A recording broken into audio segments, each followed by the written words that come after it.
Hi guys, in this video you will learn how to make a brush in Minecraft.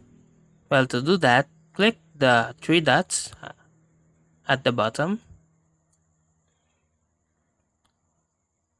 Then after you click that, you can see now the crafting portion. Now, find the items that you need to make a brush, like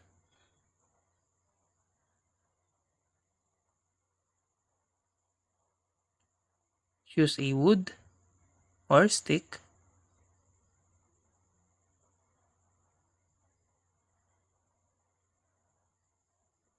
and then choose a copper ingot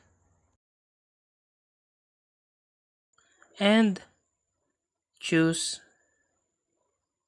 a feather.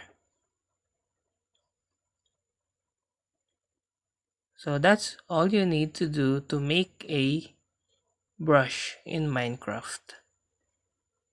Minecraft crafting is a fundamental aspect of gameplay, allowing players to create a wide variety of items from a basic resources. To craft items, you need to open the crafting table interface like we did a while ago, which consists of 3 by 3 grid. Simply do that and create a craft in Minecraft. So that's how to make a brush in Minecraft. If you like this video, please click the like and subscribe and ring the bell icon to notify you to our next video. Thank you for watching.